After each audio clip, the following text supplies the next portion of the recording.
এখানে আমরা রিপোর্টিং এর ইয়াগুলো দেখতেছি। তো এখানে রিপোর্টিং এর সমস্ত রিপোর্টিং এর টাইপ গুলো আছে, 4টা টাইপ। এখানে মেম্বারের নাম্বার যদি স্পেসিফাই করি, সাপোজ আমরা এখানে টেস্ট ডাটা হিসেবে মেম্বার 4 এর মাইলেজ হিস্টোরিতে আছে, তো সেই হিসেবে আমরা চেক করতেছি। যেহেতু আমরা এর আগে বলছি যে সমস্ত মানে ট্রানজেকশন, মানি ট্রানজেকশন, মাইলেজ ট্রানজেকশন যেটা ডেরাইভ হয়, সমস্ত কিছু মাইলেজ হিস্টোরিতে তার পার ডে এন্ট্রি থাকে, যে পার ডে পারচেজ করছে, ইউজ করছে, ওই হিসেবে আমরা রিপোর্ট জেনারেট করছি based on mileage history table. So everything, every query যা আমরা করছি সেটা ফার্স্ট অফ অল মাইলেজ হিস্টোরিতে যায়। সেই জন্য আমরা কোড সমস্ত কিছু কেপ আপ রাখছি মাইলেজ হিস্টোরি টেবিলে। মেম্বার্সকে কন্ট্রোলারের অ্যাডমিন রিপোর্টিং যেটা,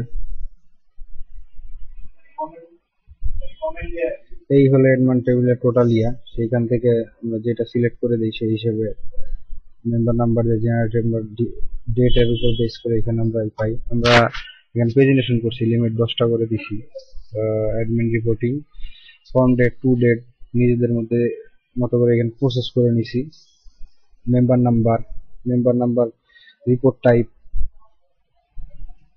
রিপোর্ট টাইপের উপরে বেস করে আমরা 4টা ইয়া করছি, freight transaction, mileage transaction, report on loss, reports on credit, এবং সেগুলো হলো মাইলেজ হিস্টোরি টেবিল আমরা ইয়া করছি।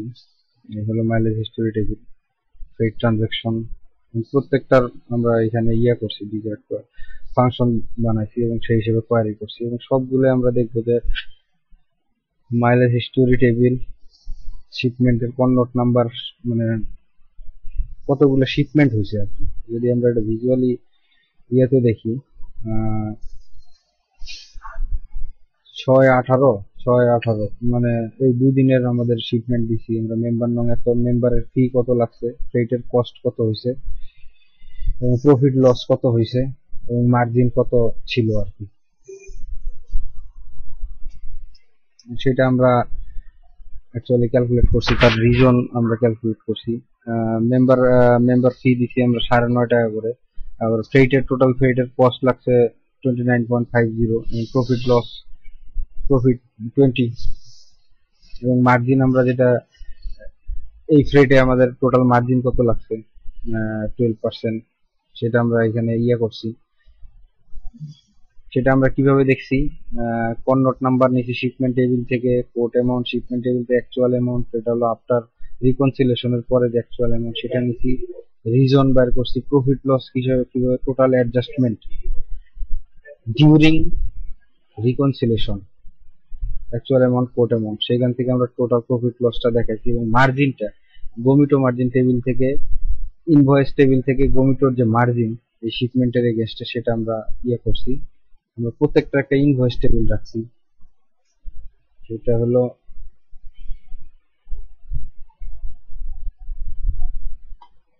প্রত্যেক শিপমেন্টের এগেনস্টে মেম্বারের আইডি, যে মেম্বার শিপমেন্ট করছে, শিপমেন্টের আইডি যে শিপমেন্টের, সেটাতে মেম্বারের মার্জিন যেটা আমরা অ্যাডমিন প্যানেলে দেখছি, মেম্বার মার্জিনের অ্যামাউন্ট কত, টোটাল অ্যামাউন্ট ক্যালকুলেশন করে কত হয়েছে, quote amount, discount quote amount, মানে কোট অ্যামাউন্ট করছে এবং যে ডিসকাউন্ট পাইছি যেটা গমিটো থেকে পার ইউজার 4%, 5%, সেটা ডিসকাউন্ট অ্যামাউন্ট। মেম্বারের মার্জিন যেটা, গমিটো মার্জিন কত হয়েছে, গমিটো মার্জিনের অ্যামাউন্ট কত হয়েছে, সেটা আমরা ইয়া করছি আর কি। যে প্রত্যেকটা সাপোজ মেম্বার মার্জিন 4, গমিটো মার্জিন সাপোজ আমরা এটা টোলের মাধ্যমে করছি, টোলে হিসেবে 12%, তাহলে গমিটোর মার্জিন হিসেবে আমরা 12% দেখাইছি। আমরা একটু ডাটা দেখলেও আরো একটু ক্লিয়ার হবে। মেম্বার মার্জিন 4, মেম্বার মার্জিনের অ্যামাউন্ট 4% কাটে টোটাল কোটের অ্যামাউন্ট, অ্যাকচুয়াল অ্যামাউন্ট থেকে গমিটোর মার্জিন 10%, এই জায়গায় ডিসকাউন্ট, তাহলে কোট অ্যামাউন্ট 13.4%, হিসেবে ক্যালকুলেশন করে যা পাইছি ওই হিসেবে আমরা এখানে প্রফিট লস মার্জিন মেম্বারের ফি এইভাবে রিপোর্ট জেনারেট করছি।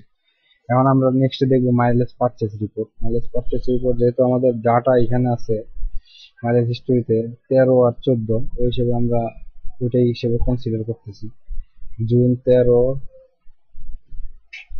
জুন 14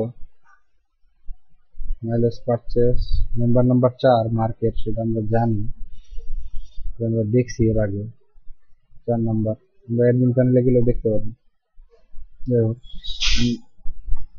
আমরা দেখতে পাচ্ছি যে 13 তারিখে সে মাইলেজ পারচেজ করছে টাকা। এখন আমরা যদি এটা ডিরেক্ট ওই অনুযায়ী কোডে গেলে আমরা খুঁজে পাবো, অথবা ডাটাবেজের ওই এন্ট্রিতে ওই ডেটে গেলে মাইলেজ হিস্টোরিতে গেলে আমরা দেখতে পাবো, অথবা ক্রেডিট টপ আপে গেলে দেখতে পাবো। বেসিক্যালি টপ আপটা কনসিডার করা হচ্ছে। তো কত মাইলেজ পারচেজ হয়েছে সেটা আমরা করছি। এখন আমরা যদি রিপোর্ট অন লসেস দেখি,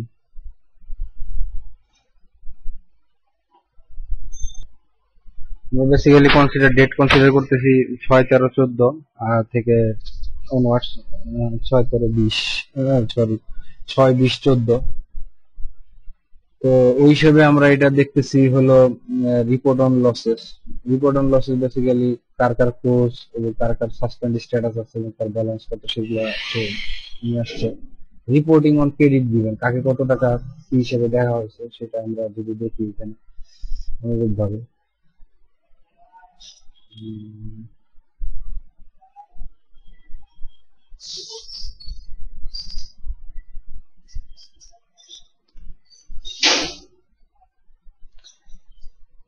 সেটা হলো C04 14 তারিখে এই টাইম ফ্রেমে মার্ক 10 টাকা দেওয়া হয়েছে। গমিটো সুপার অ্যাডমিন তাকে 10 টাকা দিছে, মানে ম্যানুয়াল অ্যাডজাস্টমেন্ট কে কাকে কত টাকা দিছে, ক্রেডিট দেওয়া হয়েছে সেই হিসেবে এটা দেওয়া হয়েছে, মানে শো করা হয়েছে।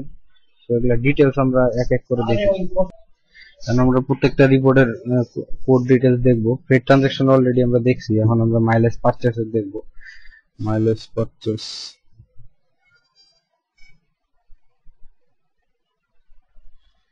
মাইলেজ পারচেজ রিপোর্ট, সেখানে আমরা মানে ডেট বিটুইন যেটা কন্ডিশন দিছি সেটা সেট করছি আগে।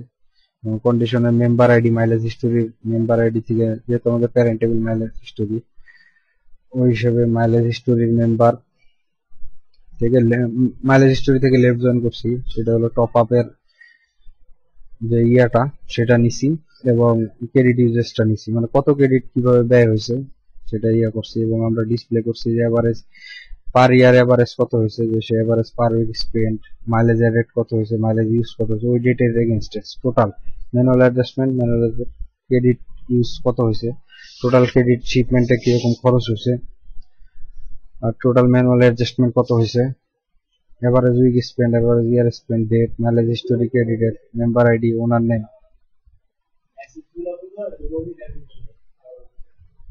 average year spent, mileage rate, mileage used, dates,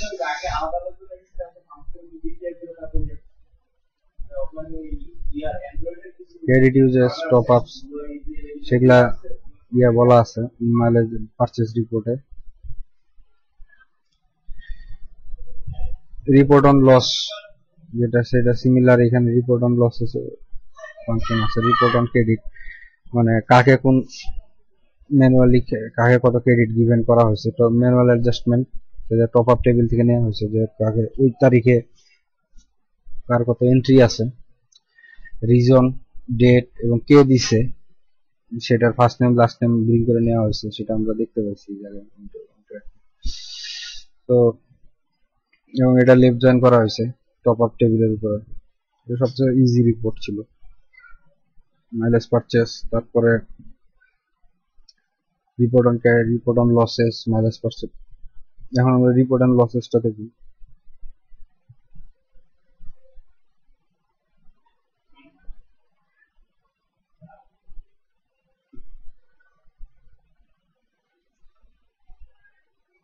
report and losses, সেটার কন্ডিশনটা দেওয়া আছে। মাইলেজ ব্যালেন্স থেকে ইউজারের মেম্বার আইডি, ইউজার থেকে ইউজারের নেম টেম নিয়ে আসলাম, মাইলেজ টেবিল থেকে মাইলেজ নিয়ে আসলাম, এবং এটা বেসিক্যালি আমরা কার কত টাকা শিপমেন্টে ইউজ হয়েছে, কার কত টাকা, আমরা যদি আরেকবার দেখি।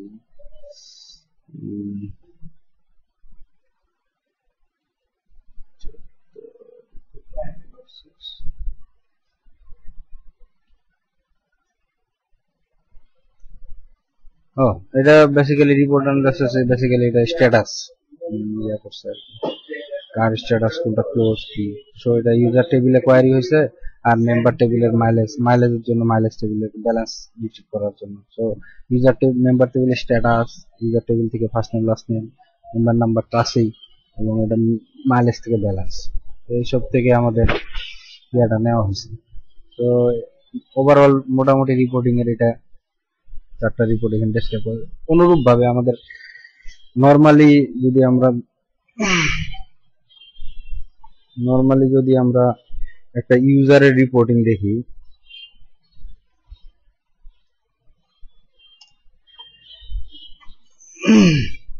মাই স্টেটমেন্ট ইনভয়েস, এখানেও একটা রিপোর্ট আছে, মাই অ্যাকাউন্ট ব্যালেন্স, এখানেও একটা রিপোর্ট আছে।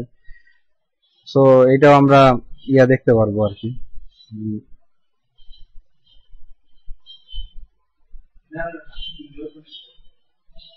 সিমিলার লেফট জয়েন করা হয়েছে মাইলেজ হিস্টোরি থেকে, সবগুলাই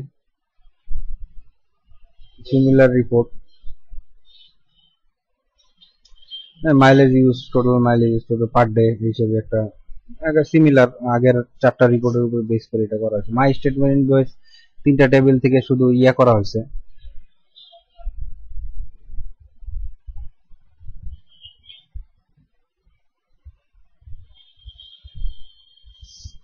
তিনটা টেবিল থেকে নিয়ে আসে। প্রত্যেকটা শিপমেন্টের সেন্ডার কে ছিল, রিসিভার অ্যাড্রেস, সেন্ডার অ্যাড্রেসের নাম, রিসিভার ডিক্লেয়ার্ড ওয়েট, অ্যামাউন্ট কত টাকা অ্যামাউন্ট হয়েছে, ক্রেডিট কাকে ওই ডেটে কাকে কোনো ক্রেডিট দেওয়া হয়েছে কিনা, আদার কোনো ট্রানজাকশন হয়েছে না ডিডাক্টেড, তারপরে অ্যাড করা হয়েছে কিনা কোনো কিছু, এবং কোনো শিপমেন্ট করা হয়ে থাকলে সেগুলোর নাম দেওয়া আছে। তো এটা হলো করা আছে, এবং সেটা হলো মাই স্টেটমেন্ট ইনভয়েস মেম্বারসে বলে আমরা পাবো।